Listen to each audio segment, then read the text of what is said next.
പ്രമുഖ വ്യവസായിയും confident group ഉടമയുമായ ഡോക്ടർ CJ റോയ് ജീവൻ ഒടുക്കി ബംഗളൂരുവിലെ ED റെയ്ഡിനിടെ വെടിവെച്ച് മരിക്കുകയായിരുന്നു.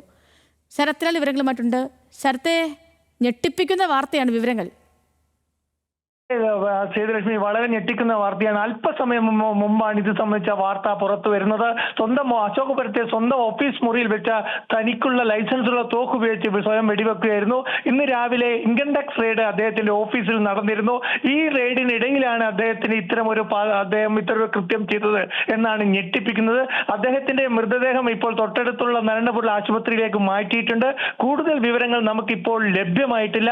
അല്പസമയത്തിന് മുമ്പാണ് ഇത് സംബന്ധിച്ച വിവരങ്ങൾ പോലീസ് സ്ഥിരീകരിച്ചത്. എൻഫോഴ്സ്മെന്റ് റെയ്ഡിനിടയിലാണ് ED റെയ്ഡിനിടയിലാണ് അദ്ദേഹം വെടിവെച്ച് മരിച്ചത് എന്നാണ് ഇപ്പോൾ ഏറ്റവും ഒടുവിൽ ലഭിക്കുന്നത്. സ്വന്തം ലൈസൻസുള്ള തോക്ക് റോയ്ക്കുണ്ട്.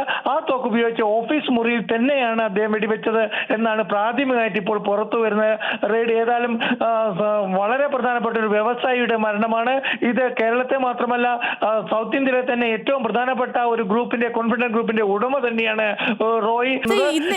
റെയ്ഡ് നടക്കുന്നതിനിടയിലാണോ ഈ സംഭവം?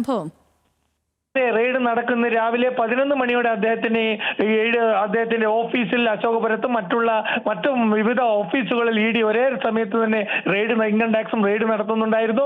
ആ റെയ്ഡിന്റെ ഇടയിലാണ് അദ്ദേഹം വെടിവെച്ച് കൊല്ലപ്പെടുന്നത്. കൂടുതൽ വിവരങ്ങൾ നമുക്ക് ഇപ്പോൾ അറിയില്ല. കാരണം പോലീസ് റെയ്ഡ് നടക്കുമ്പോൾ പോലീസ് അവിടെയുണ്ട്, സുരക്ഷാ സംവിധാനങ്ങളുണ്ട്.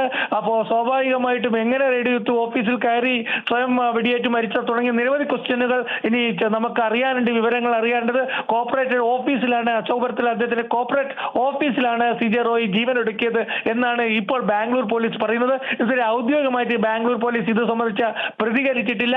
ഏതായാലും അല്പസമയം കൊണ്ട് തന്നെ DGP അടക്കമുള്ള മുതിർന്ന പോലീസ് ഉദ്യോഗസ്ഥന്മാർ ഇപ്പോൾ ഈ സംഭവ സ്ഥലത്തും ആശുപത്രിയിലും എത്തിയിട്ടുണ്ട്.